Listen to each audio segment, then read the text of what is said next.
Hello, are we live? How's everybody doing out there?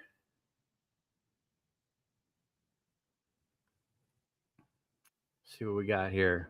Mark B, Heidi Boldman, Everyday Solars. Hey, aren't you like in on the other side of the pond? See you scrapping. Shannon, are you the one that sent me the shirt? TJ, I gotta see. So I sent out. I don't know if it's even working, but I sent out the link. I think I just sent them. I'm running a little behind. I should have probably set this for 9 o'clock.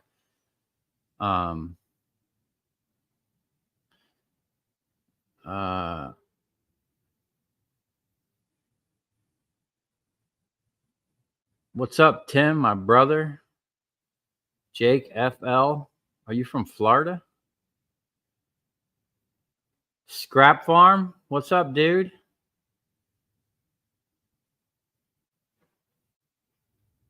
So, if any of you have seen the post I made earlier about my other channel, I posted a video where I was reading something that I'm pretty sure was on YouTube.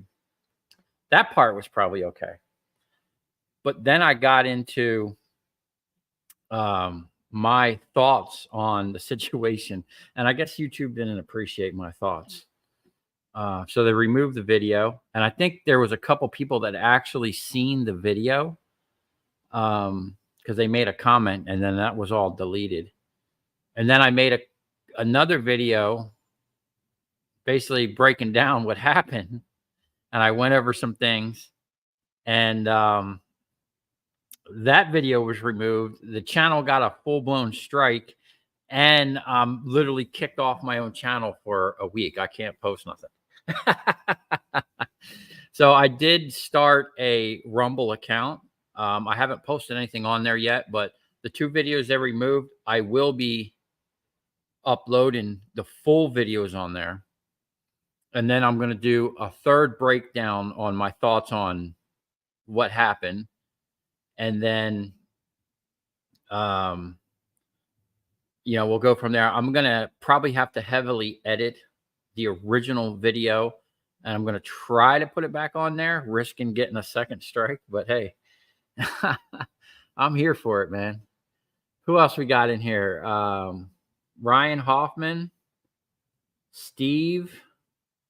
Rats. Damn, we got a mosquito in here. Shannon. Yeah, I think I got it's crazy. Like a certain time of the night over here, like right after the sun goes down and a little bit after that, the mosquitoes come out in force and then they disappear. And then a lot of times I'm here till crazy hours in the morning, right before the sun comes up. They come back out in force, and it's insane. Am I coming in hot on this mic? It seems like I'm. Let's see what's going on here. Anybody that wants to join, let me know. We got someone here. Little Rudy. I'm not sure who that is, but let's add him to the stage and see what's up. I've never done nothing like this before, so I don't know how this is going to work. Are they muted? Did they mute themselves? Can't unmute your guest because they chose to mute themselves. Oh. All right, well, I guess they just want to watch. I'm not sure what that's about. You can't speak the truth online. That's right, Scrap Farm. And it's crazy what I was talking about. It's like a certain thing, like you can't even question it. And what gets me is, I don't care what type of organization you have or whatever, anything, any type of organization can have corruption. So who are they to say that this organization is not corrupt? You know? unless they're all in on it together. Um, I've never heard of Rumble. Are you on Facebook too, by any chance? No, but I will be um,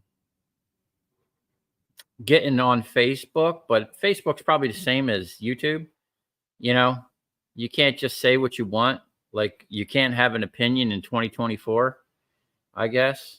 Let's see. I got a private chat over here. Okay. Um, is this guy waiting? Let me see here. Do they want to join this? Uh, who's this?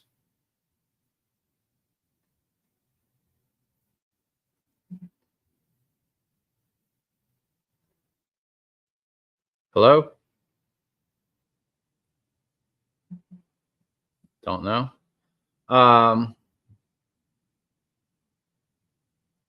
What about me? And I love your wire stripping videos. Fritz Marlowe? What about you, dude? Um,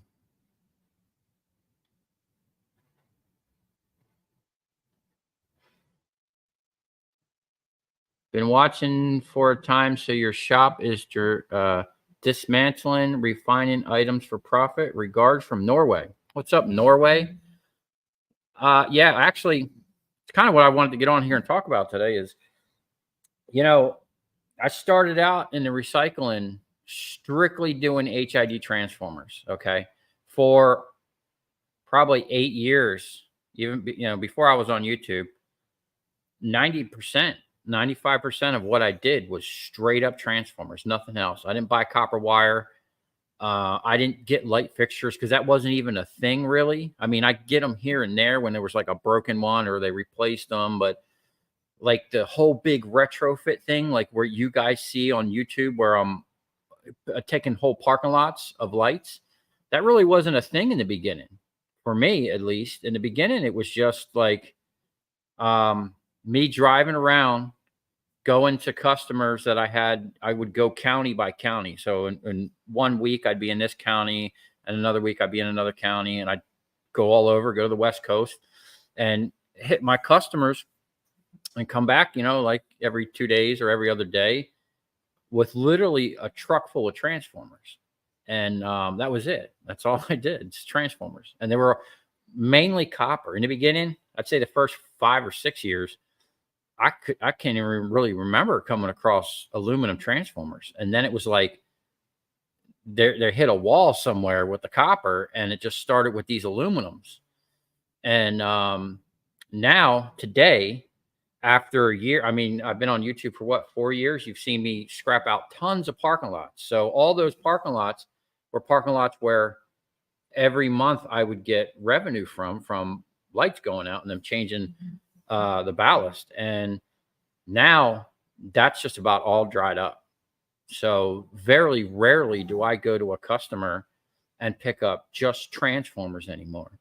Most of the times I get transformers now is from these retrofits, which is like just, it took me from, having 90% of my income coming from transformers to like 10%, So I'm like in a phase where I'm trying to adjust to that and, come up with another way of making that type of money, because nothing I do makes money like those transformers, because everything I do, I have to put money out of my pocket for it.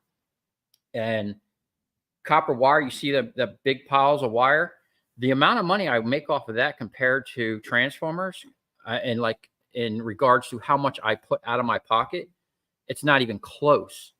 On wire, because I have to buy it competitively.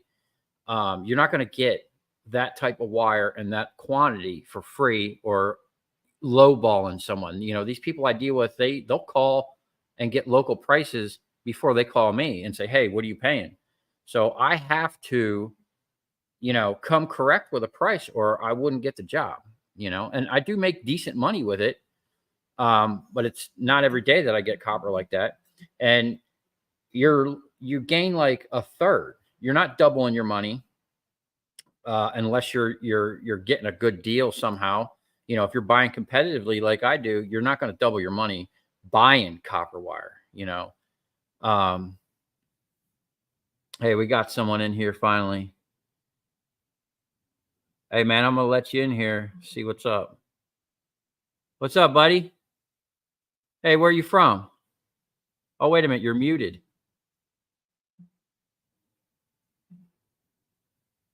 Kansas City. I got my Oh, there you go. Hey, nice hat, dude. thanks. Yeah, I thought I dress up for the place. So love your content. So Thanks, man. Where are you Or- from? Kansas City. Kansas City? Uh-huh. Sweet, man. You do a lot of scrapping Yeah. out there? Yeah, I went to the yard today, and this the price of tin shred went down. I have and then also we have the regular. We don't do it on the scale you do. When I first got your channel, I thought, oh my god, this is like 200 times max of what we do here, and it's professional scrapping. So, but You think this is that's why. professional scrapping? Yeah, it is. What I'm doing, I'm Mickey Mouse amateur. So, but I've come Hey, on man, your at least stream you're out before. there doing what you can and, Yeah, like saving I always. saving the earth one piece of scrap at a time. So I say we're the ones that go green and people to pick up trash, not the environmentalists that want to do the wind towers and solar and all that. We're the ones that do Yeah. that because I think it's you funny, know. the people, these, I hate to put a label on it, like smug people that drive around in these EV cars and they think they're saving the earth. It's like you have no idea how much fuel was burnt to make that car, to make the battery, to mine that lithium, you know. And then what's going to Well, happen with all them batteries when them cars are done? well, how do you think they go back to charging that stuff in the beginning with? Well, they go to Right. And it's coal fire crazy. plants, I right? live in South Florida. We have crazy storms where the power will go out. So these people with all these cars, I'm constantly thinking, man, when we have a good storm and then if every year it's getting more and more electric vehicles. So when you say you got half the population got electric vehicles, what's going to happen when there's an evacuation order? Everybody's car dies on the highway. Now nobody can get out, you know? Yeah, or I was thinking that. So, how long does it take to charge your car? Let's say you go to your car back. I go down to Florida from Kansas City, and I got to recharge, right? Of course. And these recharging stations. How long does it take for me to recharge my car? Oh, I have no An hour. idea. I don't have any An EV hour. cars. It takes an hour or two. So I'm sitting around there waiting for it to charge. Meanwhile, somebody's going to come by and rob me, or hold me up, or steal my car on the charging station because you're just hanging around there for 2 hours. I don't want to Yeah, be that's hanging around. crazy, man. That's a security thing. So, well, I don't There want to was take up another all your time, YouTuber. Derek. He did a video about traveling with the EVs and the actual logistics of it. And his biggest thing was like finding charging stations, places where if you're out in the middle of nowhere, Mhm, he was so many times he was like on the verge of running out of battery. mhm, And it's crazy. It's not like you can just, some people I carry spare diesel in my truck, you right. can't, you can't just put a can of, maybe a jump box, but I don't think you're getting very far with that. I think they have And a boosters, but that's only going to get you 60 miles or something like that, where you can do a super booster on it. But it's not thought out, and it's not sustainable, and it's just a pipe dream that the combustion engine is not going to go away anytime soon. And my brother, he was on trains. You think they could have? They do a lot of electric. Diesel does their diesel electric engines for right. trains. Well, they're burning diesel to create the electric. Same thing with the Right. cars. They're Right. burning Hmm. either coal or diesel, or they're burning something somewhere to charge that. And these people, either they're just ignorant of that or they don't see it. You know what I'm saying? But them Hmm. just thinking they're plugging in and that electric is coming from somewhere for free is ridiculous. Well,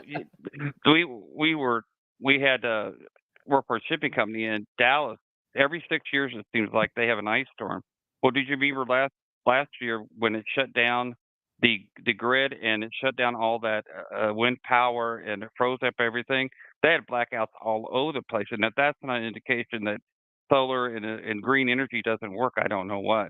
because it shut them down. They had blackouts all over the place. You So know, and that's what really gets me about like 2024 and supposedly we're the most technologically advanced civilization.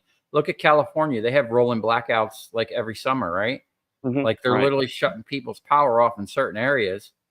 And then you got like, you know, these politicians wanting to shut down whole power plants. Like, dude, we don't even have enough power to sustain everybody as it is.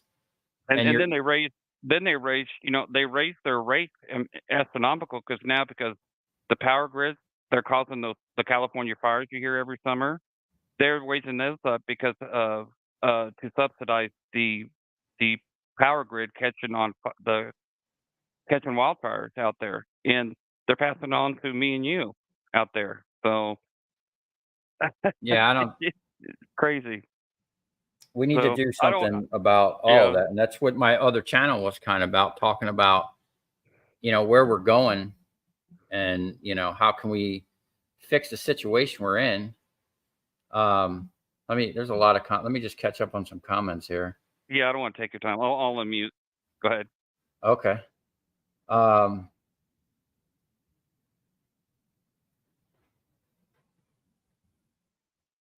I really like the sandblasting and powder coating. Oh, so this is something I wanted to mention. Someone had said a comment, "Hey man, how come you're all over the place with the projects and I should get on my forklift?" Well, that's definitely the plan.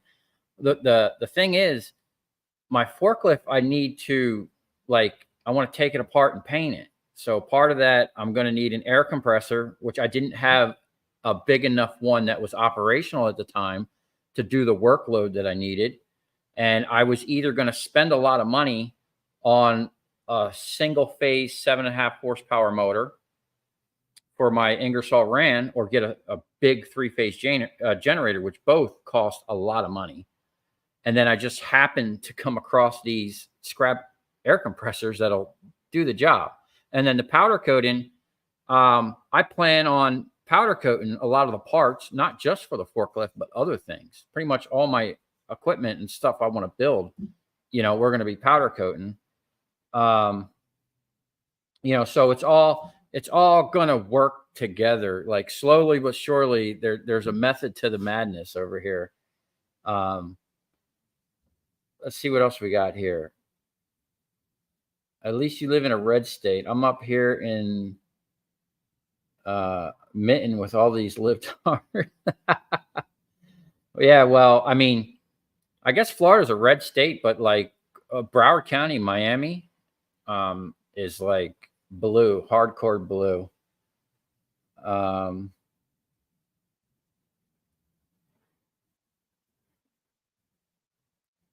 Frank, you from the West Coast? So you don't want to move to the West Coast? No, man, I really ain't got a lot of work over there, like I used to. That's why I'm so good at tearing apart transformers. Oh yeah, I mean, that was my bread and butter. Those machines over there, I did the video. I broke it down, man. Um, Going back to what I was saying, um, with big copper transformers, 1,000 watters, which was like my main staple, easily $900 an hour I could make. I was quite happy working like part time. Even today, I work like part time. The scrapping that I do that actually makes money is like a part time gig. Imagine having a part time job and having to pay $5,000 in rent. So I'm actually very lucky because I've got myself in a situation where the work that I do, I can make a lot of money in a short amount of time. But it's still like the money you put out. Um, Nothing compares to copper transformers. Literally, I was tripling my money. So say I bought $1,000 worth of transformers, I can turn that into $3,000 overnight. If I bought $1,000 worth of wire, I might make $300 or $400 off it. 400 if I'm lucky. Buying it competitively. Um, is it possible? It's possible to be a good scrapper in Norway. I don't know. I don't know how that works in other countries. I heard there's like in some countries weird laws where you can't, like, it's regulated.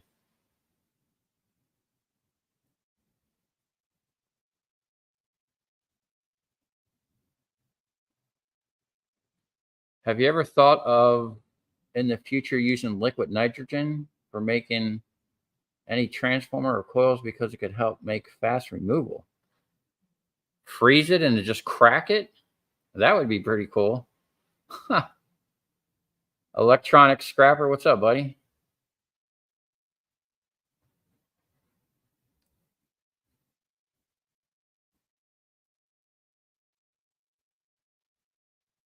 Uh, they say lithium refining is an up and coming industry.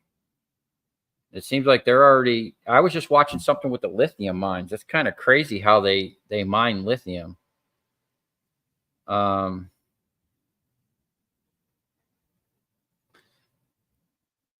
EV cars in northern Ohio, they don't do so well in the winter. Yeah, I've seen people stuck on the highway in videos. It's just not. And you know what's crazy about electric cars? If you go back, I like learning about like history and where we are come because our history we were taught is a bunch of bullshit. But if you go back and look, we actually had electric cars back in like the late 1800s, early 1900s. Electric trucks, cars. The technology was already here, and they took it from us, and now they're dishing it back out to us like it's some type of wonder thing, new thing, when in fact it was already here. Trump won South Carolina. Huh. Um, our power company in IA is trying to get us to put smart thermostats that they can control. Damn, dude, you can't even heat your house? That's crazy. 82% of cars sold in Norway was electric. Wow. Man, I could just see that being a problem here in the future. There's just going to be cars freaking abandoned everywhere or caught on fire, man. You see them things burning up?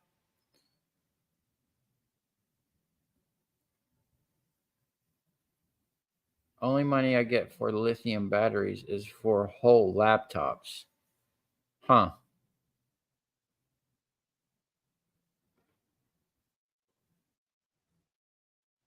Damn, I didn't even see you scrapping. You sell lithium batteries?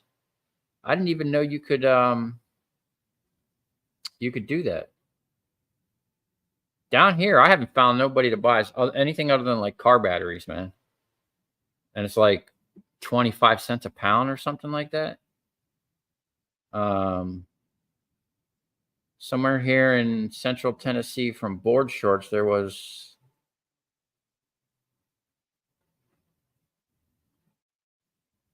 So they're bringing whole centers to just batteries, lithium batteries in Tennessee.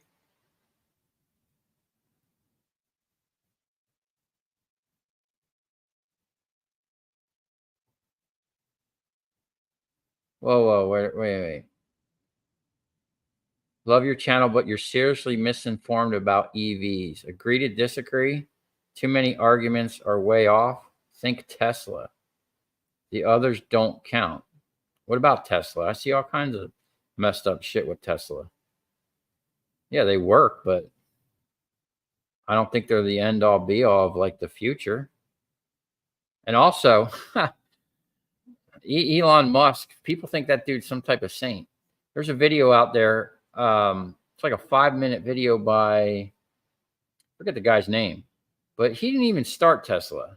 He like took over that company, or there's some shady stuff going on with that.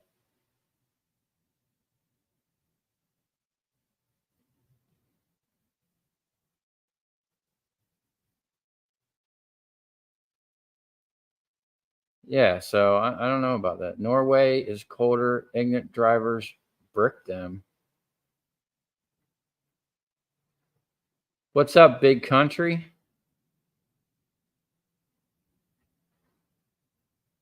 I own an electronic waste company. We get EV batteries. You cannot get rid of them. Nobody buys them. EV is garbage. Oh shit. Yeah, the media is messed up. Um, and whether or not you like Trump or not, he did keep saying one thing over and over: the media is the enemy of the people. And I kind of agree with that. You know, I'm sitting on 3 pallets of busted up, not good Tesla batteries, and nobody will touch them in Canada. I can't even take them to the dump. Dang, dude. So what do you do with them? Yeah, where's all this stuff going? And what's up with the lithium? It can't be reused in some type of way? What do you got to do? Put it in the incinerator? Oh, before I take that thing apart, I'm going to fire that thing up. I decided I'm going to take it apart. I got it online for sale. It's such an oddball thing. Nobody, I haven't even gotten one, even click on the thing, because who the hell needs an incinerator? You know what I'm saying? Only some idiot like me would find any type of use in something like that. So it has these really cool burners on it, and I'm going to take them out. Whether or not I'm going to use them for a project, I don't know if I can use those specific burners. We might be able to modify them or use pieces of them. But I came across a video of a guy that built a waste oil burner. Now, most people say you can't get waste oil to burn hot enough to melt copper.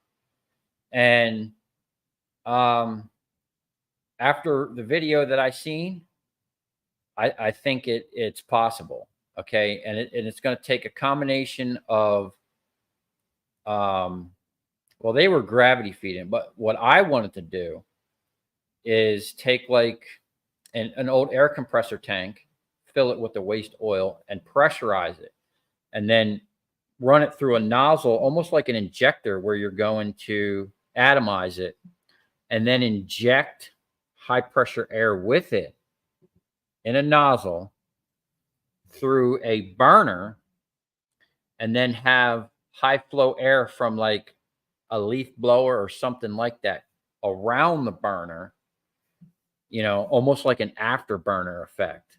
I seen this dude set up, man, and it was serious. It impressed the hell out of me. So I'm going to try and check that out. Let me see what's going on here. I'm just checking my email to see if anyone wanted to.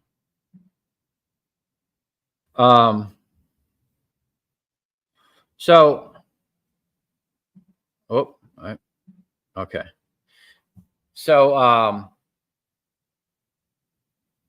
what I plan on doing is making like a hot rodded kiln, and I think I can repurpose the bricks that are in that thing, because it's a pretty big opening, man. Way bigger than this little kiln that I got over here. Now, this one over here, I did find a video on YouTube, and it explained why most of these kilns won't melt copper. It's because of the type of coils they're using. There's actually another coil that you can buy that gets to a way higher temperature without breaking down. And then you can, the dude was actually melting copper with it. Now, I don't think that's going to be realistic for what I want to do. But on a small scale, I can see that working. But the idea that I have, I want to be able to melt like, 5-gallon buckets at a time of copper. Big, I want to pour big stuff. Like I said one time, I think years ago, when I start melting copper, I'm going to make the biggest ingot on YouTube. And then I'm going to put it on that milling machine over there and make it perfect. It's going to be cool. And matter of fact, let me see if I can bring up this other camera. Right?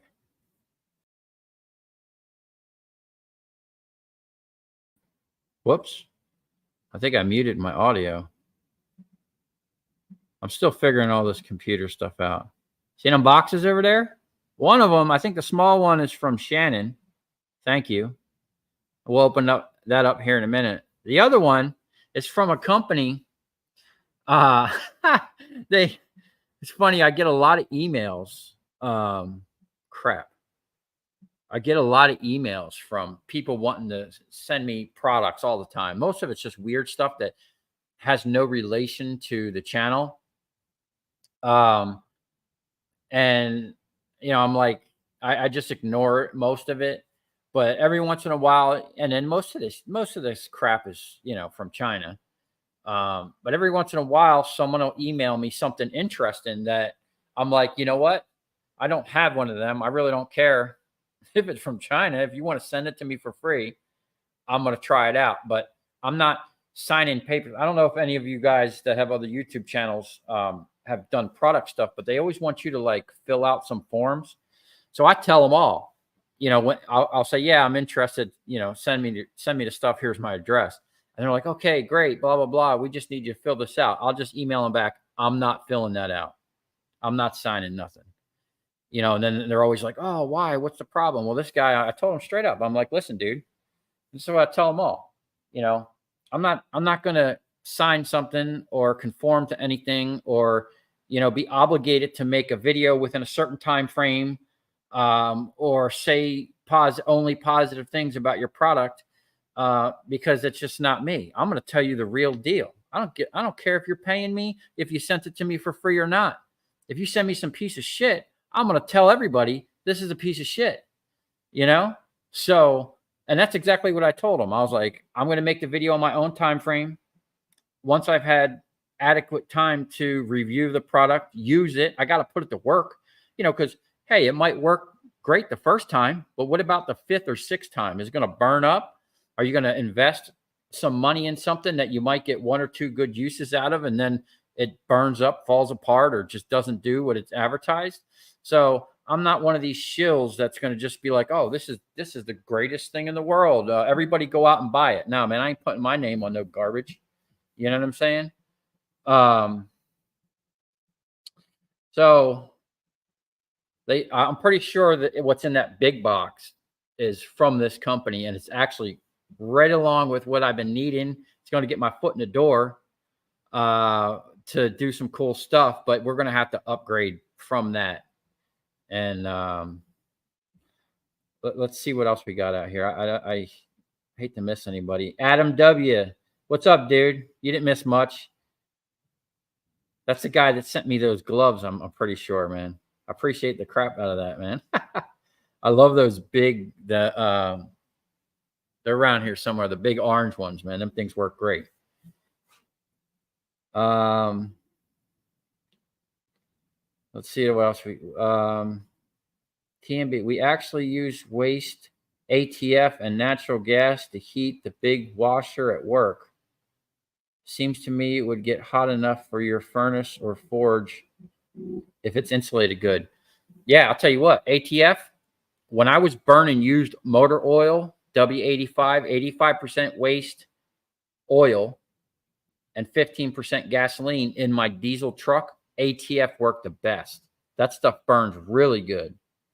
And up north, a lot of people use waste oil to, heat their shops and whatever. But this burner that I seen, and out of all the burners that I've seen, nobody has done a few things that I want to do. One of them is pressurize the oil, into like an injector.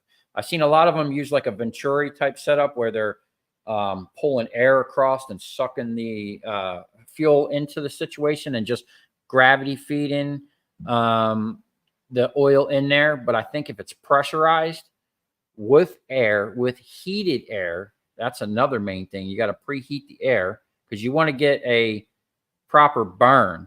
And then you got to have a burn. It can't just be like in a tube. So there has to be like the tube, like a huge tube, not huge, but a big tube where you have your burner, your injector, I guess you would call it, a space, and then an inner burner where the fuel's actually catching fire, which is going to be separate from the air rushing around. It's like a whole thing, man. But what I seen is, I think this dude was melting copper with it. Like it was pretty impressive. And all the people around me are auto mechanics. that pay to get rid of their oil. Okay. So part of that would be, they're paying $50 for like a 55-gallon drum or something, or their big container, whatever they got. They're paying like 50. Everybody around here told me they pay like $50 for them to come suck it out and take the filters. Now that big blue thing right back there, that's it's like a $4,000 or $5,000 oil filter crushing machine, industrial, for recycling oil filters. I bought it for $400 at a FP&L auction, and I was actually bought it originally just to take the hydraulics out and use for my second press. But once I seen what, I was like, oh, man, I can make money with this thing. I should charge people $25 a drum to pick up oil filters. I'd squeeze them down, recover some oil, filter it, run it in my truck as free fuel, and then sell. Once you squeeze an oil filter, I don't know about where you guys are from, but down here, they won't take oil filters if they see it. Like, you can't just bring a big drum of oil filters to the scrap yard. But if they're crushed, they're squished, you can get them, sell them as scrap. And that's what I was doing. I was charging for them, squeezing them, getting free fuel, selling them as scrap. So you can make, we're going to be dialing that. And right behind it, you've seen a couple videos back, I got these huge water tanks, hot water heaters out of a mansion. They're like brand new. I was actually thinking about putting a hot water heater in the shop, but I'd rather use it to store my oil and make a waste oil processor, because I can do two things with that. I can use it to burn in a furnace to melt copper, and I can use it to burn in my truck and save a shitload of money driving all over. Every time I drive to Miami and back, I'm dropping like a $50 bill, Screw China, Adam W. I feel you, brother. Will your scrapyard buy copper melted bars from you? Because scrapyards here won't touch them because they're worried about people throw other stuff in it. Yeah, that's actually a concern with them too as well. Now, where I go, they do have an X-ray gun. They could X-ray it, but even where they sell it to, that's a problem, because even people, like, if they had a pallet of ingots, their buyer would be leery about that, And then, like, I wouldn't sit here and melt copper into bars to sell at a scrapyard. To me, that just doesn't make sense. The time and effort and money and wear and tear on equipment, you're not getting any more money in scrap, unless you're melting like a ton of number 2 really fast and turning it into a number 1. You're not going to get bright and shiny for it. Or at least, from what I understand, you're not going to get bright and shiny. So the only thing, like, my ultimate goal for melting copper is to make a product. I have a list of products that I want to make that I needed that milling machine for. And I need one more thing, the actual ability to melt copper. Then I can start the process of doing that, because, I don't want to just like get on here and hawk someone else's product. I want to make a product. My ultimate goal since I was little was to be like an American manufacturer. I want to make something that says made in the USA, something high quality that I feel proud to put my name on. And, whoever gets it would have that for life, something. And I have a couple different things. We're going to start out with some easy things just to kind of get my foot in the door. But I want to specialize in copper products. Okay. So I already have a whole list of things I want to try to do. I'm open to any suggestions. You know how I love the comments. So, there's a couple easy things. And then there's something I want to make. It's going to have to be a combination of copper and probably stainless steel. But it'll be something that scrappers would like. You know what I'm saying? And electricians, really. Anybody, really, that's in... basically, I have a really cool idea for a handheld wire stripper.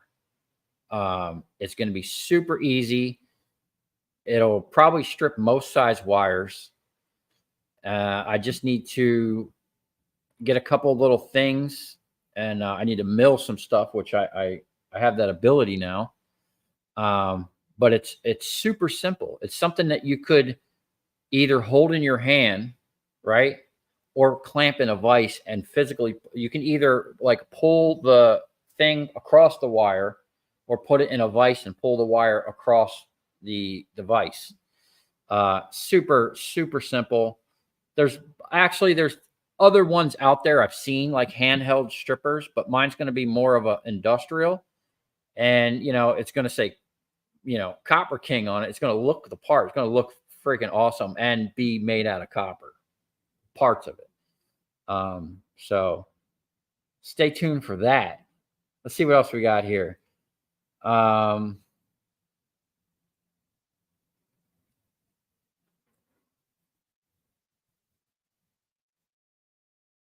I don't answer any of them. I get them all the time. Scrap Farm. Yeah. Oh, snap. Yeah, man, you get some weird stuff. Like if you got a decent sized YouTube channel, I'm sure like you'll just get flooded with weird shit, man. But if like, man, I'm a toolaholic. That's my kryptonite, man. And something else, but tools like especially if it's something I don't have and someone says, "Hey, I'm going to send you something for free," like that plasma cutter. I've always wanted a plasma cutter, never had one. I use my acetylene oxygen torch. But a plasma cutter seems cool. And that's another thing I needed air compressor for. My little one wouldn't have done the job. So, yeah. So yeah, other man, I get like electronic stuff, just stupid stuff, car stuff sometimes.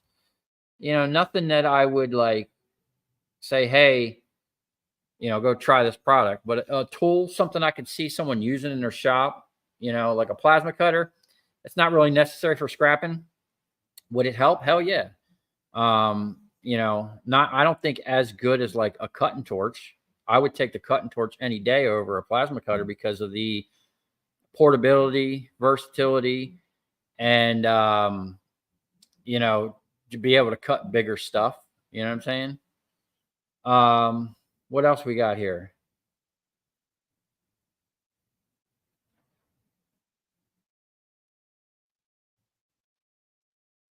Mark Rice, what's up, buddy, from Michigan?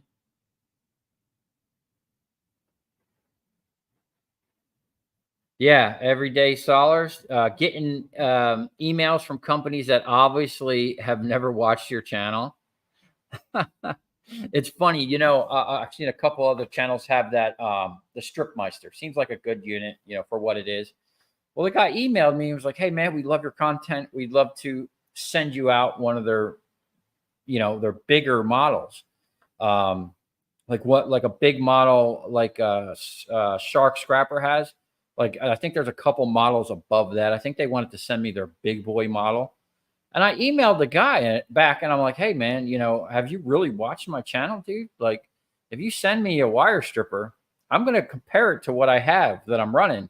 And in my opinion, seeing those machines run, I don't think they're going to even compare to my little one that I have bolted on the side that'll strip wire in one pass, or that I can feed two 500 MCMs at the same time, or four spaghetti wires through, But the big machine that I got there, I haven't seen another machine out there other than a machine like it that compares. No other wire stripper is going to strip as fast as a 4-roller machine. And it's funny, me and Steve were actually just watching one of my old videos. It just like, for whatever reason, it came up, and it was at my old house before I had painted it. It still had the copper bar on it with the transformer weight taped to it. And I could see it struggling, like the belt was slipping, and we were stripping some big cable and it was struggling. And then I'm like watching videos now with because I went from a single or a 110 3 horsepower motor to a 225 horse motor with a little bit bigger pulley, and it's just no comparison, man. I'll run bent, kinked up 500, 600 through there, and it just drags it through, straightens it out, and strips it in one pass. There's no comparison. So I told that guy from Stripmeister, I'm like, "Hey, if you send me this machine, I'm going to compare it to the one I got." And he was like, "Oh, well, I was hoping you would just like, demonstrate it and put a link." I'm like, "I'm not just going to demonstrate it. People see my channel. They're going to be like, why am I,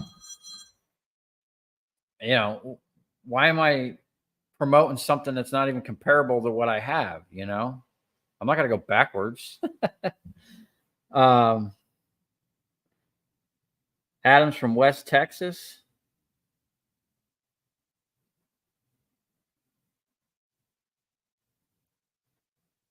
Tim had a Walmart guy tell me someone buying a grinder to go to Harbor Freight.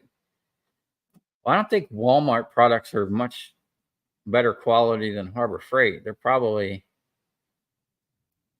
I don't know.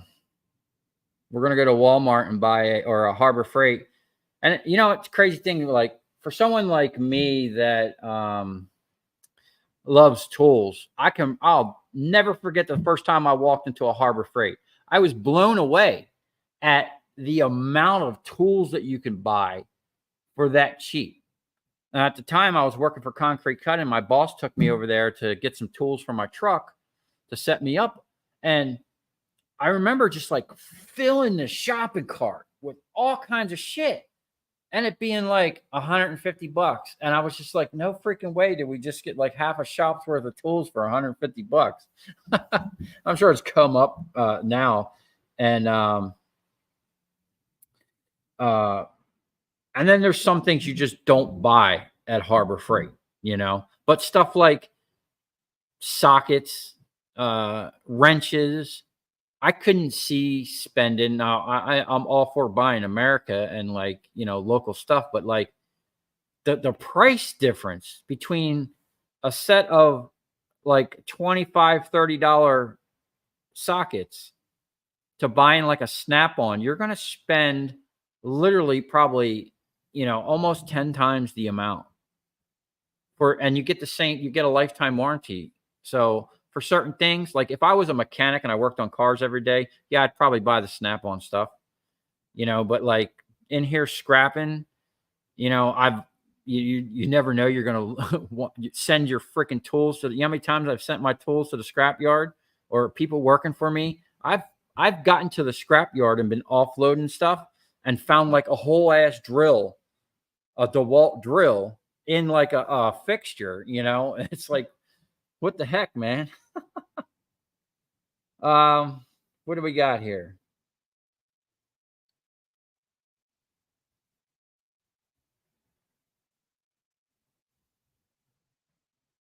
Scrap farm, I did register oil in my Benz for 130. You burn oil in your Benz? Shit, my Benz, dude, I wish I could burn some free fuel in that thing. Every time you get in that thing and hit the gas, dude, you could just watch the fuel gauge goes down. Of course, I do have a problem of getting on the highway and letting her eat, Lots of copper and electric cars. I have 700 pounds of copper at home. Dude, that's awesome. Gunnar.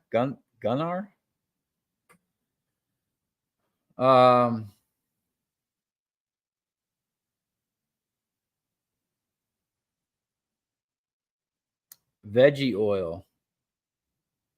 That's cool. Yeah, there's a lot of there's a website. I don't know if it's still up there, but it was called oilburners.net, and it was for people that run vegetable oil, used motor oil, transmission fluid, and stuff like that.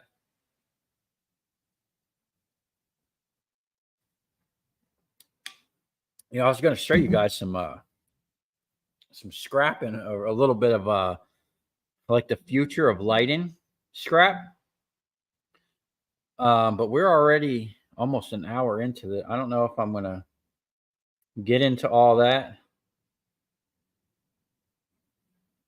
Let me see here. Heidi's from Pennsylvania. I used to go to Pennsylvania, Philly all the time. Just go hit them cheesesteaks, Pat's and Geno's. I like the cheesesteak with the cheese whiz, no onions.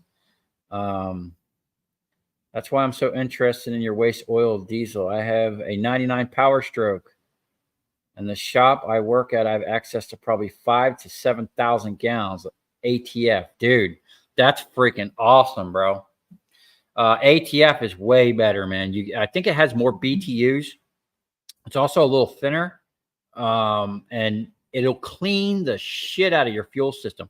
Even if you don't run waste oil, anybody that has a diesel, maybe not the newer diesels, because you got to be careful. They actually have sensors that need to see through the fuel.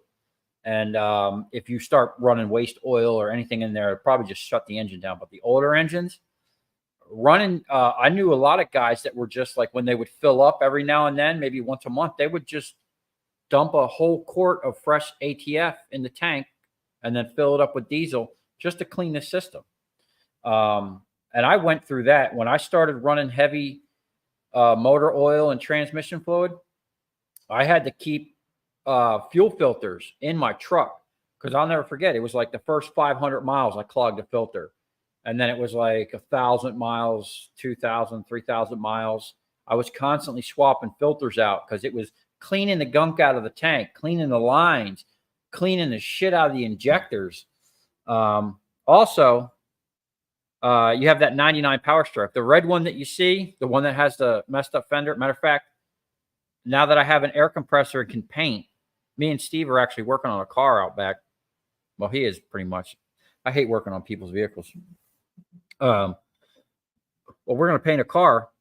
And then after that, once we get dialed in and get all the stuff geared up for that, I'm going to paint that whole truck. I have 2 brand new dually fenders. I have all new lights for the whole thing, new mirrors, upgraded headlights. We're going to kind of make that truck look nice. And the only thing I don't have for it is like the inner fender wells, the plastics. But the 99 Power Stroke, dude, you can't beat them. That one I think I have 280,000 miles on, or 260,000. The one I have back here has literally almost 500,000, like 490 something. And when I parked it, the only reason I parked it is it needs a oil or transmission cooler line. I need to replace that. But I drove it back there, started up a couple times. But I robbed the starter off it and alternator. That's the only problem I have 2 of the same trucks. I got stuck here at my shop one night. I thought my batteries went bad. In the same night, man, I had 2 batteries go bad. And because they were weak batteries and I kept trying to start the car, and it probably had something to do with the alternator going bad, it cooked the starter. So I wiped out a starter, an alternator, and 2 batteries literally in one day. And I was stuck here till like 2 in the morning.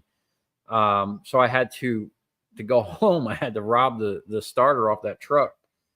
So I need a starter and an alternator, and we'll get that thing running again. But the thing with those trucks is I didn't mod it one bit. Just filter. The main thing is filter the crap out of the oil. I actually have a video on here. If you go way back it's in my first shop, you can see my oil processor. I had a bank of 6, actually it was 12 filters. I had 6 filters parallel so I could do high flow. But I started like 120 micron and I filtered it down to like half a micron. But now, like the ultimate thing, there's a damn mosquito flying around here. If you're going to do a lot of oil and plan on having your engine last and your components last, the centrifuge is the way to go. And I'll be getting into that in another video. We might be just making our own in here. I'm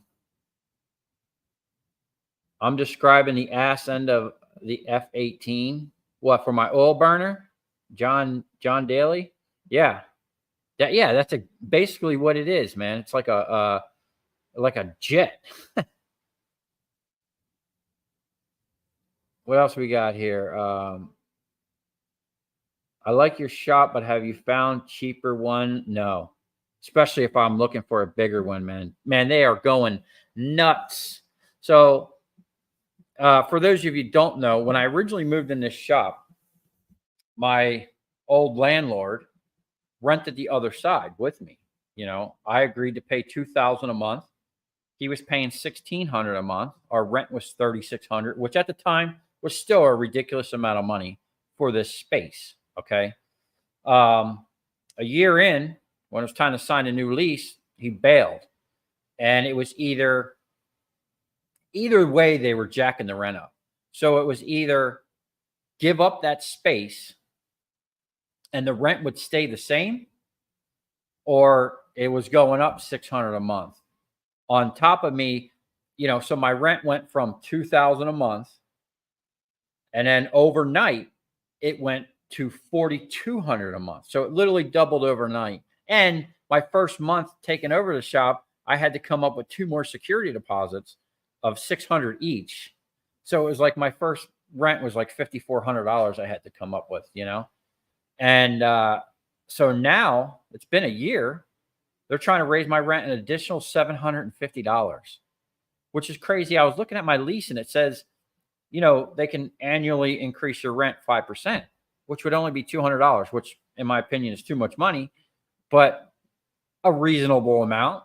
I can see $200. Oh, snap. Hold on, man. My computer is.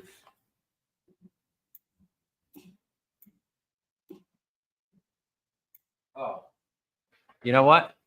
It would probably help if I plugged in my power strip to something. The power strip is literally plugged into itself. Shit.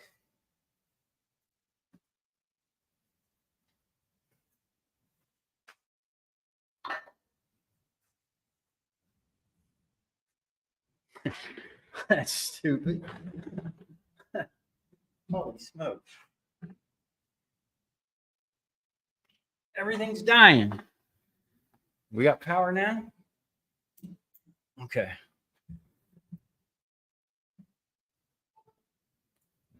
All right, we're charged. Man, we almost lost the feet. Holy smokes.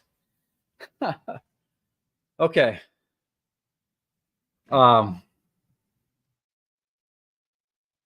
Josh P. What's up, dude? I'm doing okay. Yeah, so anyway, about the shop. So now, dude, I'm gonna be paying $5,000 a month, literally. Which is just insane. I have until the end of the month to sign a lease. I should have already signed it, actually. I've been looking, but if I move everything that I've seen for the amount of space that I need is pretty much around the same price range. And what it's going to cost me to break all this down and move it and basically be out of work for a month, the expense of that, the first, last, and security you have to pay, you're talking about a, $15,000 decision.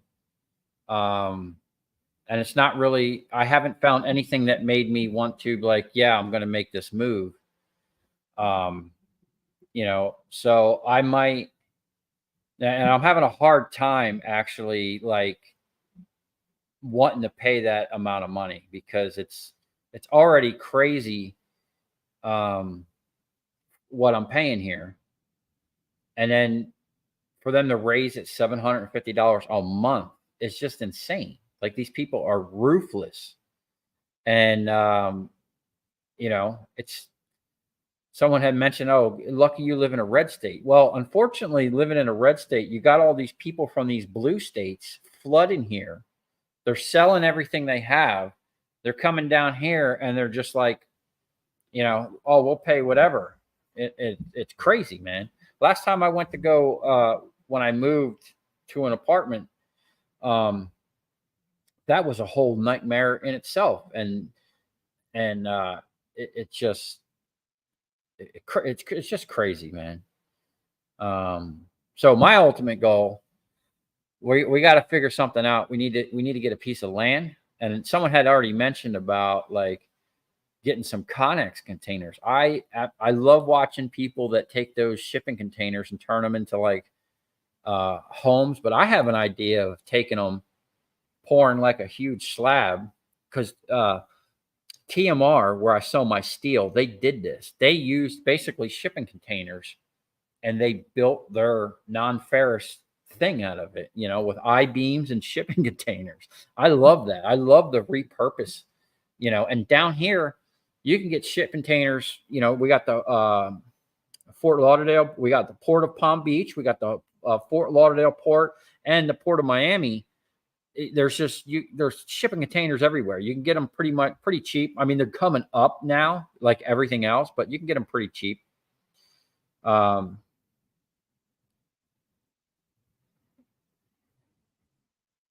else we got here?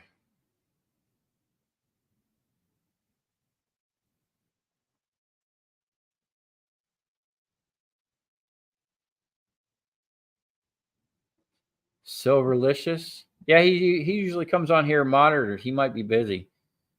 He's probably playing poker. What's this guy say? My yard had electronic scrapper. My yard has no issue buying copper bars. Granted, I have a 15 years in dealing with them, and they have an XRF gun, but it's so important to have a good relation with your yard. Yeah.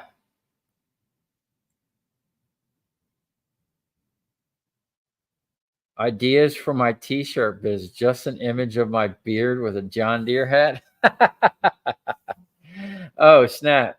Yeah, that's funny. So I believe that box is actually a shirt. I'm going to open that here in a second.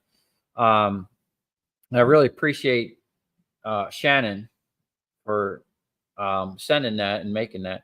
But my editor, who likes taking pictures, actually took my picture, a couple of them, and did something pretty cool with it. And we're actually working on a logo, a PSF logo, Project Shop Florida logo. So it'll be on the front of the shirt. And then we're going to have something on the back of the shirt and hats. It's something we're working on, but I'm not, I'm looking for, I found a place over here that prints shirts. I didn't stop in there yet, but I'm going to go talk to them and see if I can get nice quality American made cotton shirts. I don't like that cheap rayon or all that cheap stuff that makes you itch or, anything like the printing that's going to be, that's going to fall apart or something like that. What else we got here?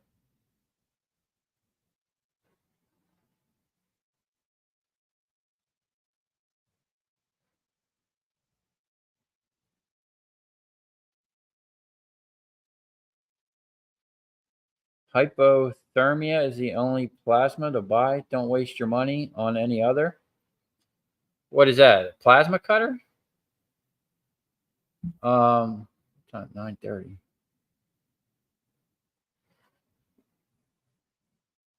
What about a transformer machine made out of copper? I mean, you could do copper plates, but structurally, copper's not going to withstand the compression. The rams and the explosive decompression. That machine over there, cracking them welds. I mean, you've seen how ragtag it looks. It's crazy the amount of abuse that they take. Oh, and I have this 100-ton cylinder over here. Me and Steve been talking about trying to not just I don't want to just pour. There's a difference between pouring a coin and stamping a coin. And with my 100-ton press, I think I could stamp something out that would look pretty cool. Now, unfortunately, if you go watch some of my early videos from my other shop, you'll see I used to have a 25-ton punch press, and I bought that punch press so that I can make copper products and stamp out, a bunch of them. But that basically came up missing, unfortunately. Do I pay Steve when you guys are just hanging out? No. We do hang out and bullshit a lot, though. We need to actually get back on more work. If you need a plasma cutter, we have 2 great working ones in storage waiting to be thrown out. Happy to send it to you. Really? It'll be a name brand. IR, Ingersoll Rand? Yeah, dude. Hey, email me, projectshop@gmail.com. I'm definitely interested in that. I mean, that's probably going to cost something to ship, but we'll work something out. Just checking in. I once had a thin copper knife. Wore the handle off. Was the handle copper or was the blade copper? Because what I want to do, like the handle will be a combination of copper and stainless. Because copper's soft, man. You can only go so far with it before you got to reinforce it.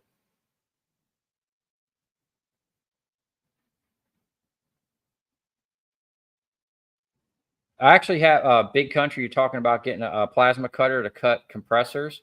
So I'm actually going to test this thing out on a compressor.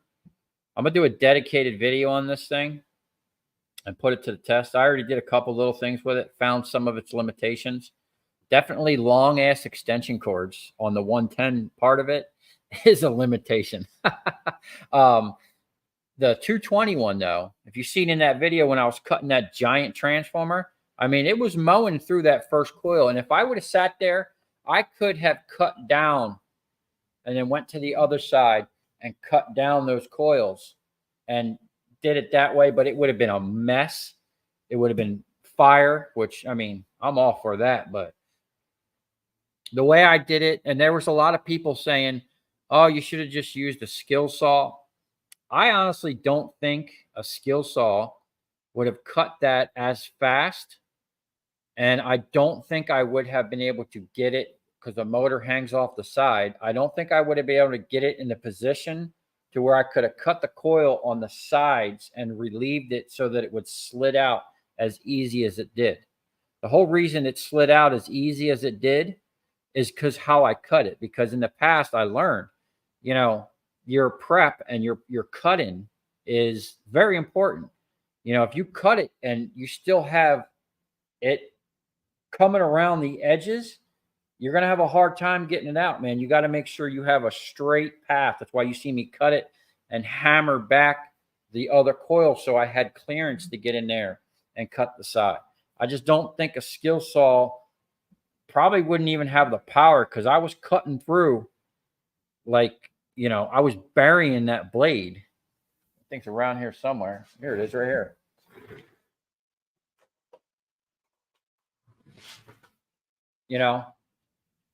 That distance there, I was buried in there and it walked right down that copper. Dangerous? Hell yeah. Do I recommend it to anyone? Hell no. Don't do that. I'm not bright. But I also, I cut concrete for 10 years. We used to spin big saws, 24, 20, 24, and even 30-inch hand saws, cutting through 8-inch, 12-inch concrete block, tilt wall. And those saws, and it's probably kind of hard to tell in that video, but when I was cutting, my face was never in front of that. So if it did come out, it would hit me. I was off to the side cutting. And I learned that cutting concrete.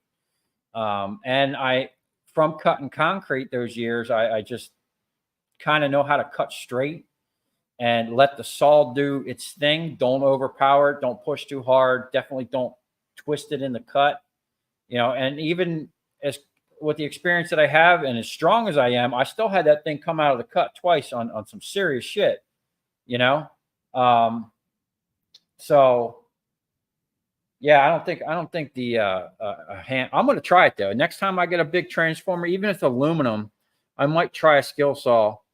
Even though on an aluminum transformer, I don't even process them no more. You'll see if you watch videos from 2 years ago, I was cutting those aluminum transformers and recovering all that aluminum. I wouldn't even do that now because I just sell it as iron aluminum and get the 15 cents a pound and not have to deal with all that craziness. What do we got here? Hello from Romania. What's up, dude? I wonder if Steve's old lady wonders where he is. Man, sometimes me and Steve will be here and the sun will come up. We'll just be in here messing around, scrapping.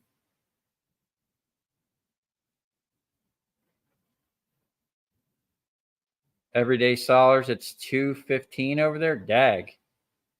All right. Well, thanks for coming by. That's crazy how that's one thing I love about the internet, man. We could talk to people from all over. Um, what else we got over here? All right, I'm gonna try to catch up on this, and then we're gonna open these boxes. How do you start scrapping?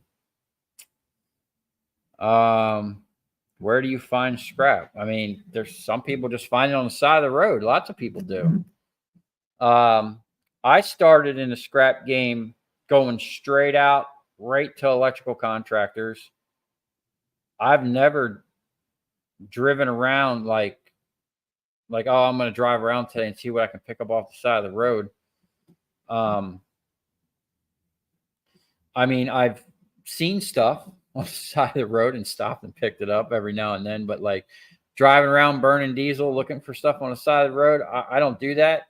Not that there's anything wrong with that, or I think I'm above it or anything like that. It's just, well, maybe now that I have this crazy rent, I might need to start doing that. No, but like I always looked at it as like I'm kind of blessed with the scrap situation that I have and the customers that I have and what I got going on here. And the stuff I see on the side of the road, there's someone out there in a pickup truck that scraps that needs that more than I do. You know what I'm saying? So, everybody's got to eat. There's plenty for everybody, What else we got? But starting in the scrap business is get yourself a truck and go look for some scrap, man. Yeah, definitely. The scrap meister definitely depends on what kind of scrapper you want to be. I mean, there's people asking me all the time, "Oh, do you scrap cars?" No,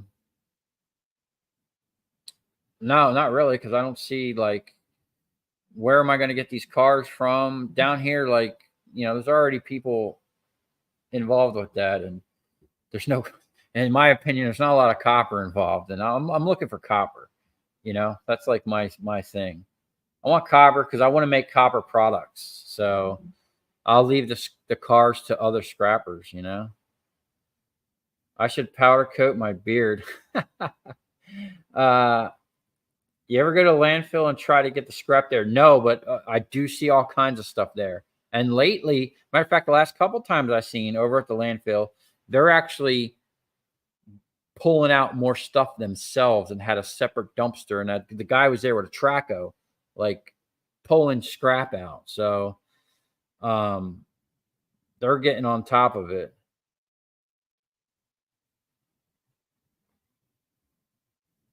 Yeah, the landfill, those guys are already on it. That's about right on the rent, but you do have water and electric that has to be factored in. Yeah. So that's one thing that I've been trying to do is find something that I can make money with.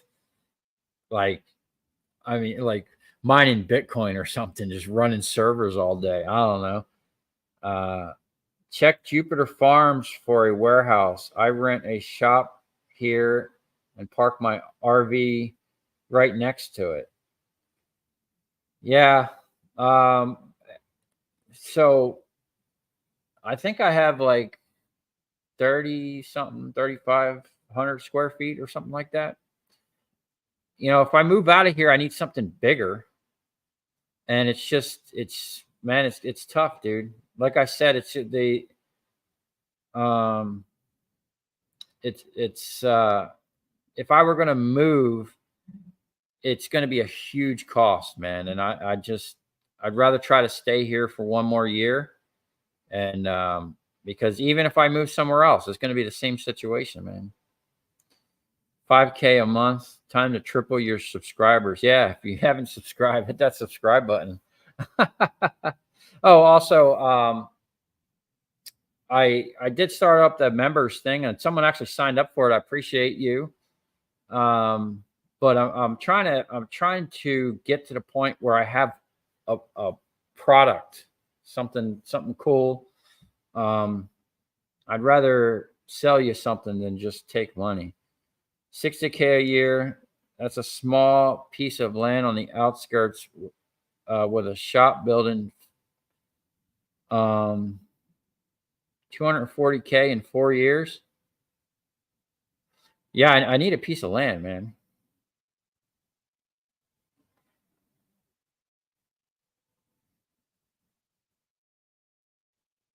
A 40-foot C box is about 4,500. Wow.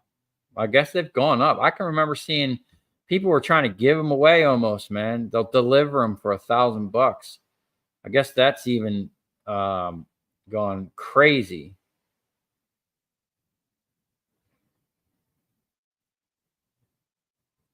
Shannon, you know a website that sells American shirts? Yeah, I'll have to. We're gonna have to. I'll email you about that and what we got going on. Hypotherm is a brand. Um, do I pay Steve by the hour or based on the scrap job? Um, Pretty much on the job or whatever we got going on. And he also brings work in here and uses. I don't know if you can see behind. Can you see behind me?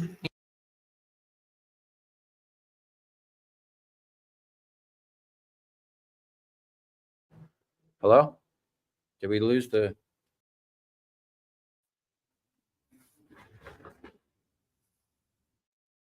I think I lost my audio.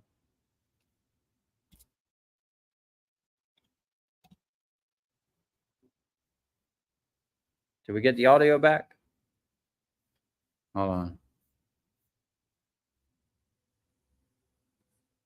You can hear me? Yeah, I messed up my audio.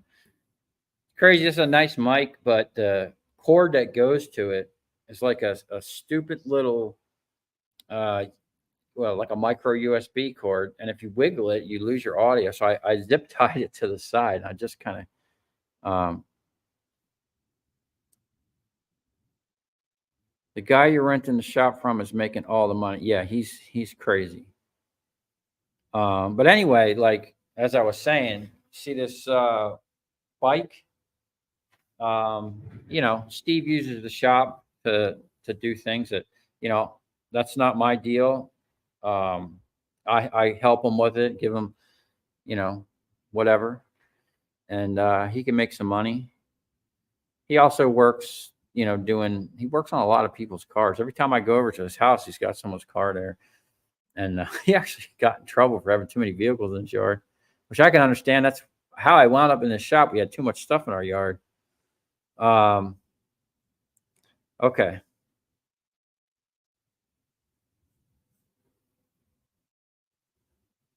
60,000 a year. Wow, that's just from you. How many people is renting from that guy in that building?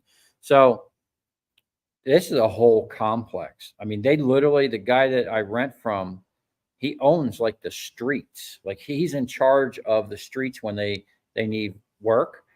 And so he owns this building and all the buildings around here. I mean, it's a huge, huge deal. Um, Copper Bitcoin for yeah. I think with your skill set, you should buy a fixer up building and it would be very profitable for your channel. People love those videos. Yeah, man, I'd love to get in on that or something like that. It's just everything is so expensive. Like I'm not even in a position right now where I could afford, you know, I mean, the monthly payments would be nothing, but it's just a down payment, since COVID and the decline of my customers and workflow, it it's not, I don't have a ton of money um to put down on like a down payment. I definitely have to work on that. But yeah, matter of fact, I have literally all the tools to not only refurbish a building, but I could build a building. I could set the grade. I have all the concrete tools, all the block tools. My family up north are like concrete finishers and block masons.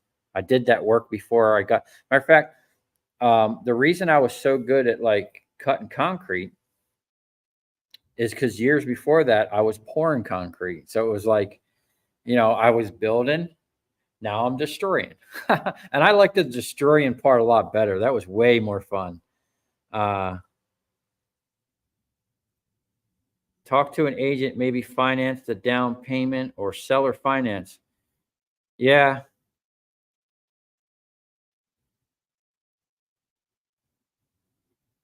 What's this? I'm from Vancouver Island. Even though going to a different state to sell your copper, number two sells for $4 a pound, and number one is $4.60. That's crazy. Is that like $4 American? How can it be that far of a difference? I have pivoted to buying storage lockers. It's really the only way to find gold and silver and tons of stuff to sell. Yeah, that's crazy, man. I would always even my plasma guy went out of business.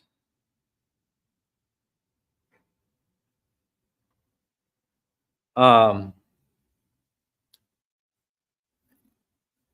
I would always be afraid like of getting stuck with because everything I've ever tried to sell. That's why I don't post things online for sale. One, I don't want to deal with a bunch of people, and two, I've never had any luck selling anything. So I'm like, you know, uh, that's not really.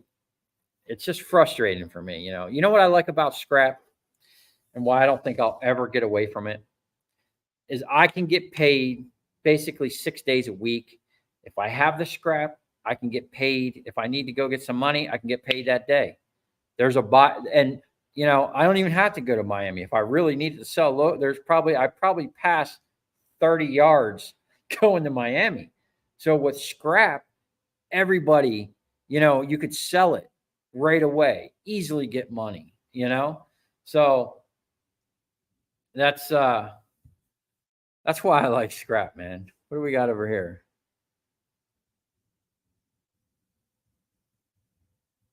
Oh, we got echoing from the audio. Is the audio bad? I might have oh shit. I must have changed the setting on the is the audio any better now? Okay. All right, look. I'm going to um I'm going to open these boxes real quick. See if I can make this bigger. I might have to take myself off. I think that's going to take my audio off. Let me just do something.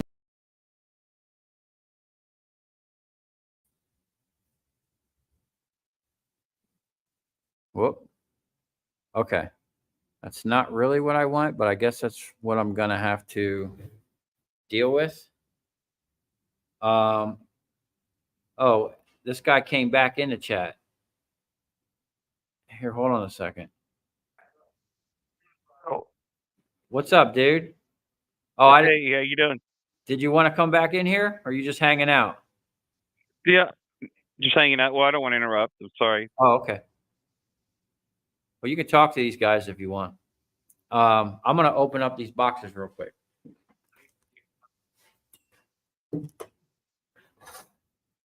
Here, I'll just take you. Yeah. Whoop. Oh, so I was going to show you guys a bunch of LEDs, but I think I'm just going to make a video. Um,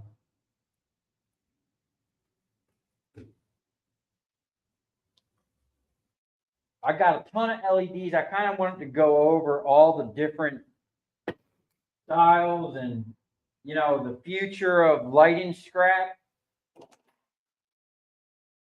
I think we'll just do it. We got kind of sidetracked. We'll do that in another video. But I got tons of LEDs, all different sizes and styles. And I kind of wanted to make a little video on it, show you guys, like, you know, if you come across this stuff, what you can expect to get out of it. Because there is, you know, it's going to be on like a micro scrapping level, I guess. But there is some good stuff in this little stuff. Even these little screw-in LEDs, okay? That's a hard piece of cast. That's extrusion in there. And then pretty much all of them have a computer board. There's copper, aluminum. There's a transformer in there.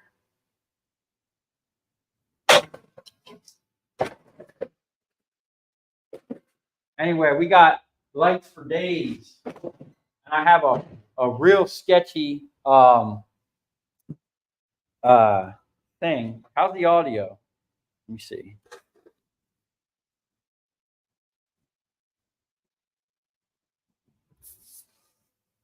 Can you hear me when I'm over here? I'm gonna go find a knife.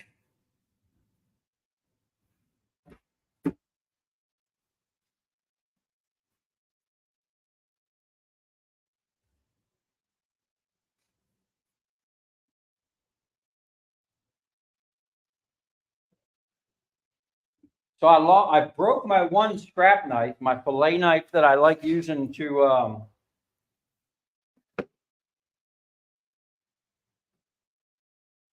Shannon from Cape May Courthouse.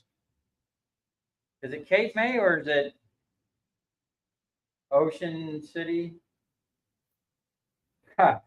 So if you see on my other channel where I you know, I had to go to court, I have a long history of representing myself in court.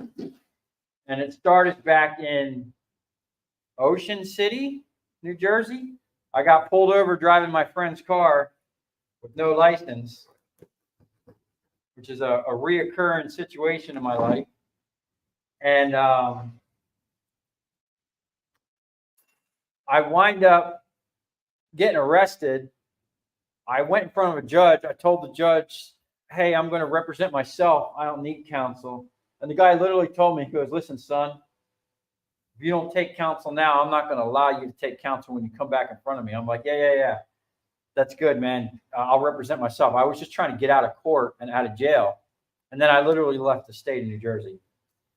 I got a note. I don't know if I'm supposed to read this on air, but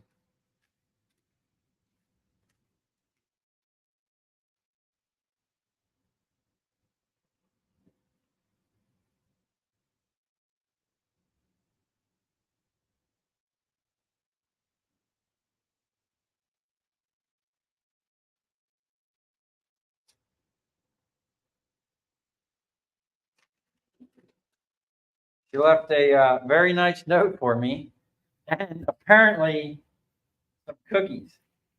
What? I mean, honestly, I'm more excited about the cookies than the shirt.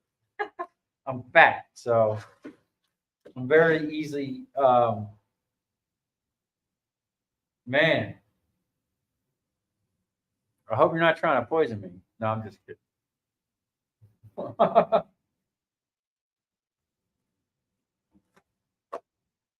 I don't like eating in front of people. But thank you very much for the cookies. I will definitely enjoy them. And they're very good.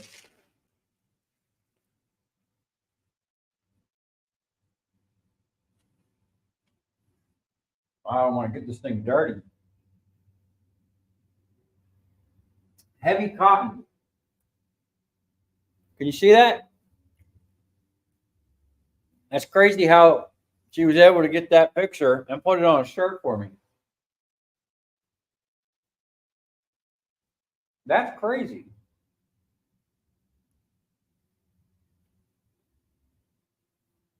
Well, I really do appreciate that. What size is it? 2X? Yeah, I'm fat, so I need a 2X. Squirrel LLC.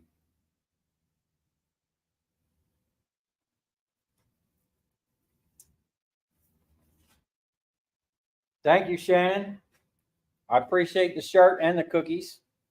I'm going to set that right here. She left a very nice note. I really do appreciate that. Now, this box, I think I know what this is. This is from a company that a box within a box.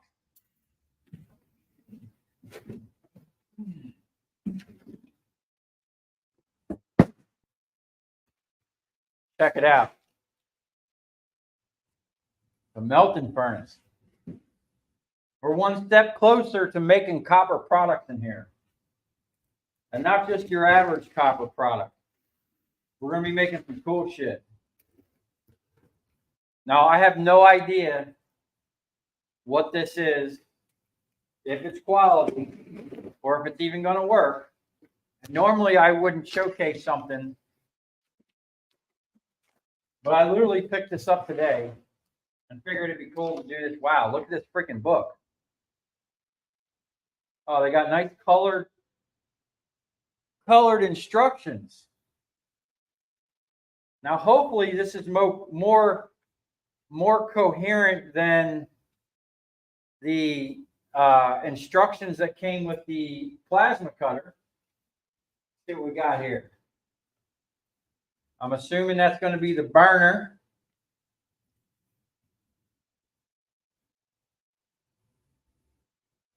Adjust the airflow, maybe. Y'all see that? You know, that's just what we need around here is more shit to burn and stuff that could potentially blow up. You know, we will do this in the safest manner possible. You know how we're all about safety around here. Oh, what do we got here? Oh, this must be the, check it out. With the little tiny mini mold. Whatever that is, it was milled. I can see milling marks on it. You see that? That's pretty cool. I don't think it's like metal. It's wearing off on my hand. What is that? Graphite? Does anybody know? Are those usually made of graphite? Yeah. Well, I don't think that's a crucible. That's the mold part. The crucible, I think, is what you put inside. Or I don't know. I don't know anything about this stuff. We're just winging it over here. I don't know much about anything. I just kind of wing everything in life. I'm guessing this is our lid. Man, that looks pretty. That's a weird.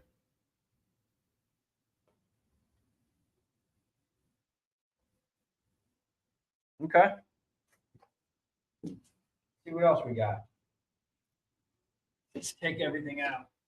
Okay, that's the little furnace. Now this is a small, but oh, check it out, man. It's like a pair of welding gloves.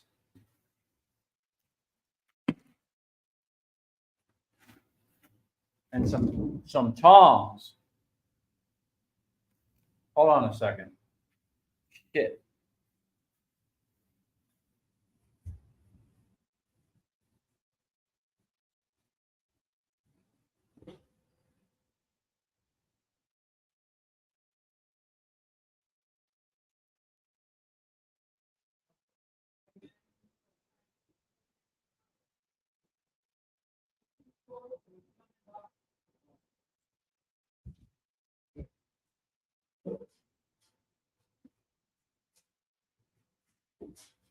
Sorry about that.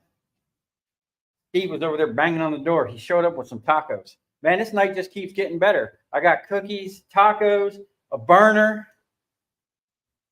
some tongs.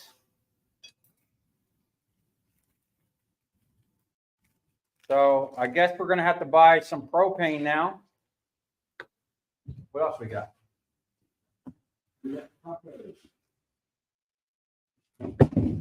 Hey man, we're live. Check this out. Dude, look, they sent me some what looks like cheap welding gloves. But look, we got a little. It's our little mini crucible. Now I have some big boy ones of these things. We ain't gonna be able to melt much copper in here, but it's gonna be a start. And this thing has a brick in the bottom.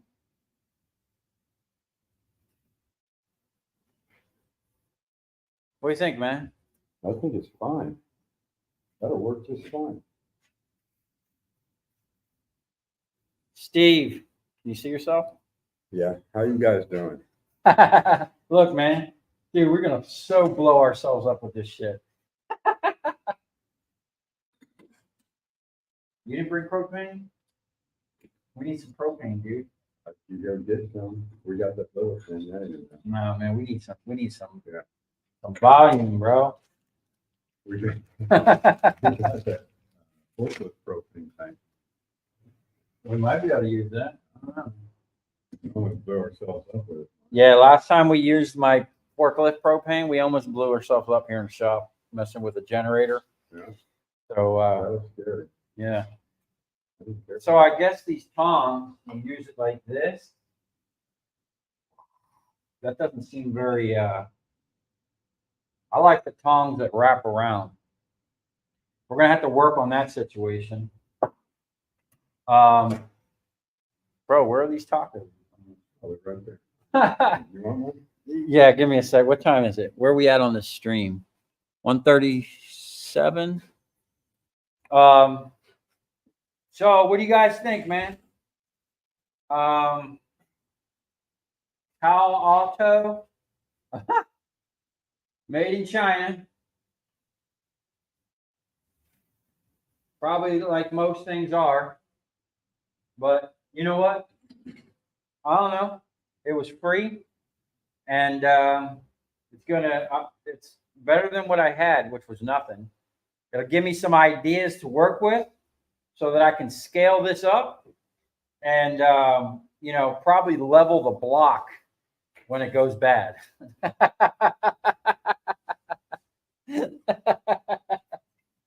Oh man, oh, this is gonna be so much fun. So for those of you who don't know, I am like an old school pyro. Ever since I was a little kid, I took my super soaker gun, I taped a stick to it with a Zippo, filled it with kerosene, and I was burning down the backyard. You know what I'm saying? And this just, burning stuff gets me excited. So, yeah, we need propane, dude. We need to go tomorrow and get some propane. We're gonna be melting. Yeah, we'll definitely be making some videos. And hold on. I got flustered here. I can smell them tacos. All right, so we're gonna have to end this stream, and let me see here if I can get back. There we go. Let me catch up on some questions, and then let me know what you guys think.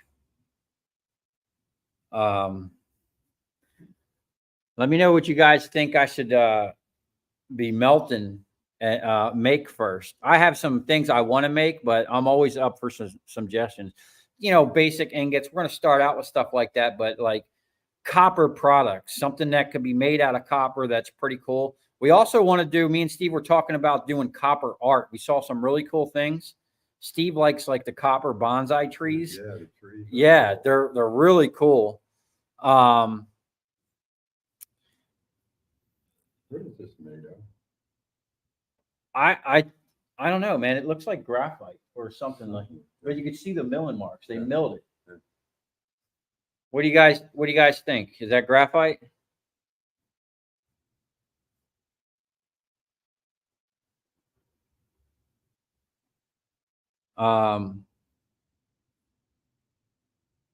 Yeah. Dirty like that. Yeah, it's getting all over my fingers. I think that's what that crucible thing is too. Sweet. Hope you do some melt videos. Yeah, for sure. Sawzall blade is a box opener. Yeah, I can't find my knife, man. I broke my one wire stripper knife, which I'm going to go buy one. I seen one at Home Depot that I like that I hope really works. But I need a new one for the shop because I got to keep my hand stripping skills up to par still. You never know. I might have to hand strip some wire.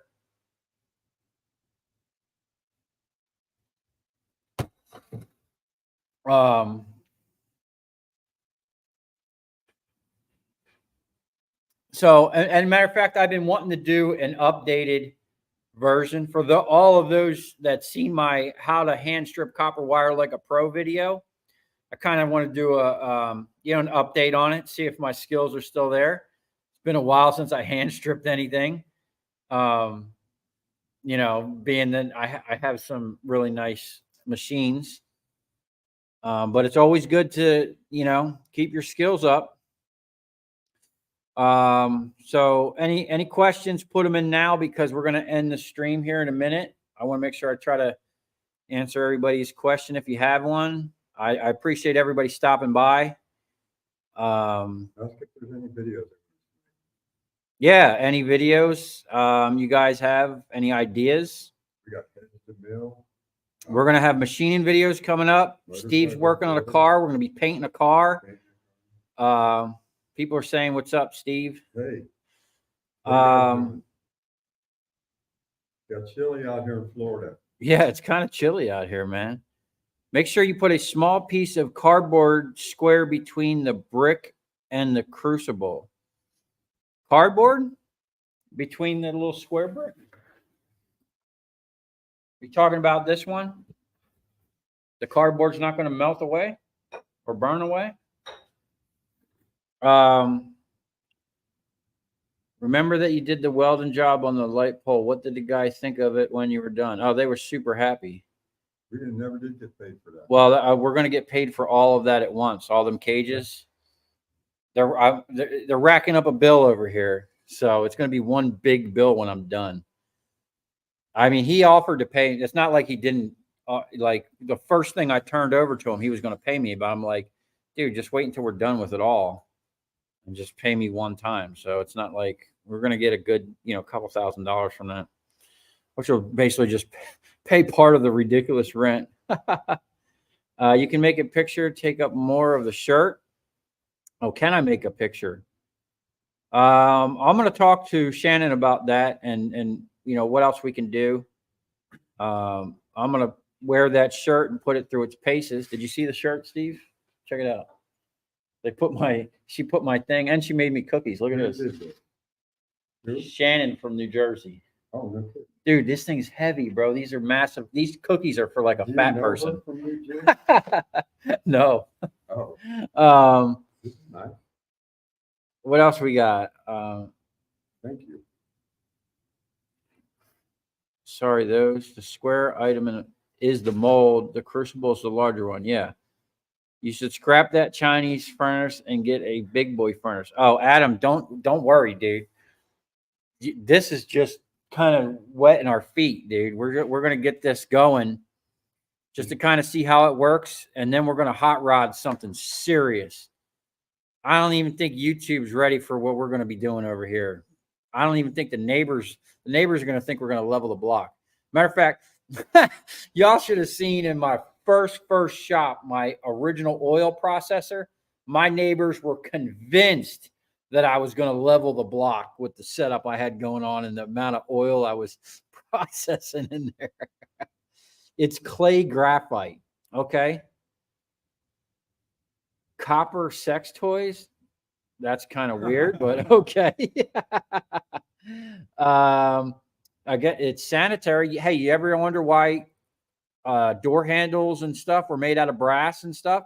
And your original pipes, not so much now, but the pipes in your house were made out of copper because it's a natural antibiotic or antibacterial.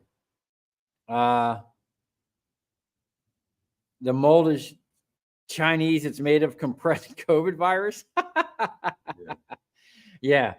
That on those lines of is what got me put in the corner on my other channel, dude.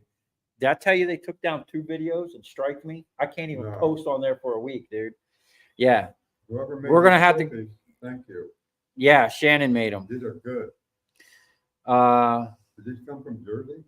Yeah, she sent them all the way from New Jersey, dude. They're good. It keeps it sticking from the okay. Only 65 likes for the. Come on, yeah, hit the like button, man. 6 months rent. I need 6 months rent. Oh, electronic scrapper. Thanks for the $20, dude. It's going right to the rent, man.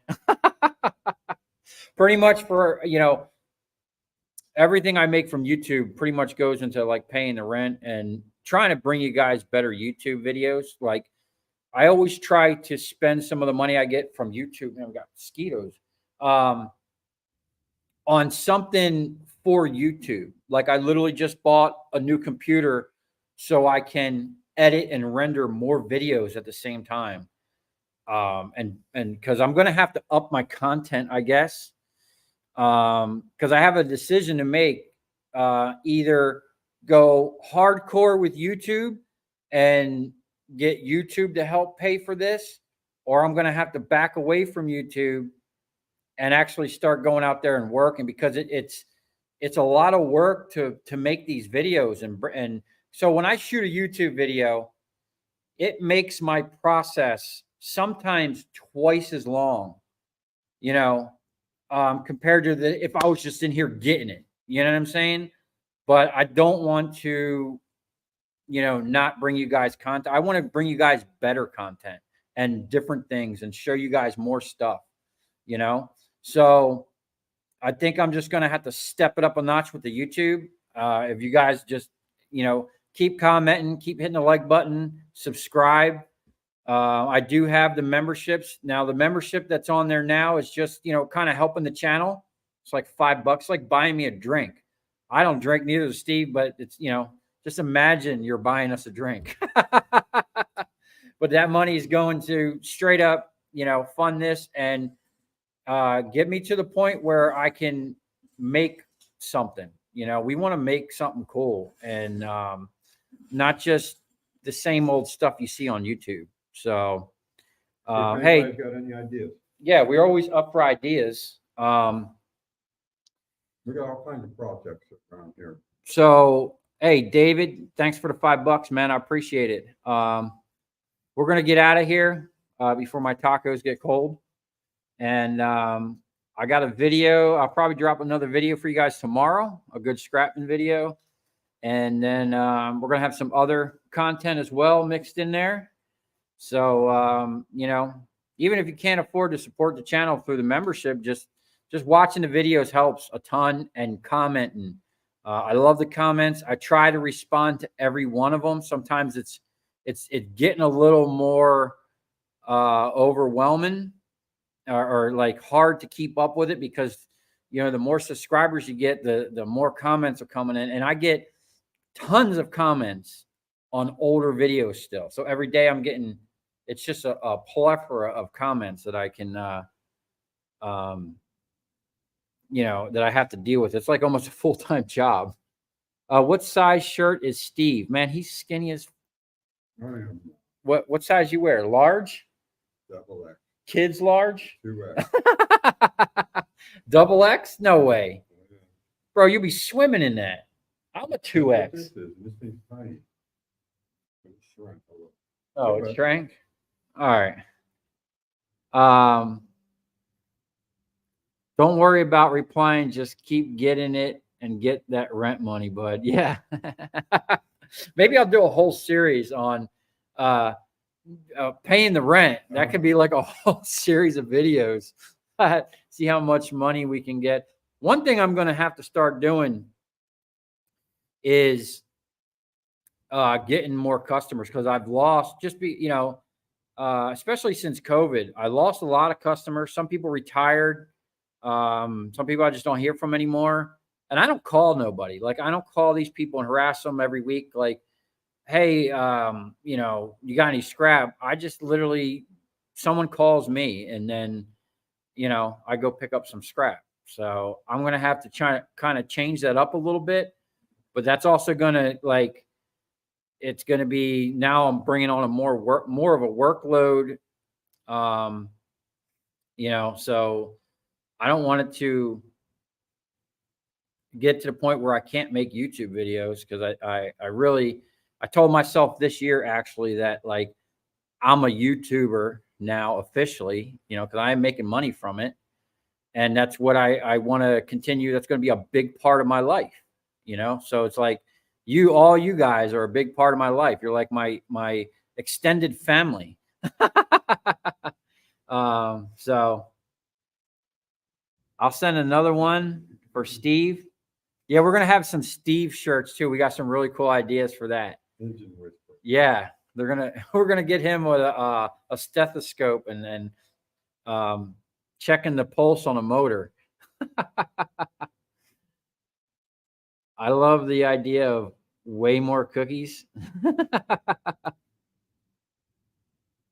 Put a cam in Steve's hand and keep scrapping. Yeah, we've been talking about that because he's out here a lot working. And I'm in the office, like working on the computer, trying to get you guys video. So we're going to get him familiar with the camera setup and, you know, so we can bring some more stuff. Send my regards to Steve. The powder coating video y'all did was great. Yeah, we're going to be doing more of that. And like I said, the reason why we're getting into the powder coating is because we got a lot of stuff we want to do for ourselves, especially like my forklift, some of the smaller parts. And, you know, the air compressor was you know, we didn't have proper air here for a while. So now we do. And we're going to start knocking out some more content for you. And I'm going to try to do more live streams. And, you know, leave a comment, you know, after this is over, go back and just, you know, leave a comment on what type of copper products you'd like to see. What type of shirts. I even want to do some hats. And what other type of content you'd like. Now, I already have a bunch of, like, I have whiteboards in my office with tons of ideas for content and products, but I'm always interested in what you guys think. And, you know, I love your opinions and your comments. And on that note, thank you, everybody, for joining this. Thanks for the guy that came on here. We'll try to do some more. And as soon as my other channel gets freed up, I'm going to be dropping more content over there, and help me get that channel to 1,000 subs so that I can go live on there as well. Because on that channel, I want to do more of a bunch of discussions on different topics, stuff that I'm going to have to figure out that Rumble, man, because I don't like being censored. I think that's bullshit. And we need to be able to voice our opinion without, you know, being scrutinized or punished for just saying certain things, you know? So on that note, thanks for stopping by to this stream, and we'll see you on the next one.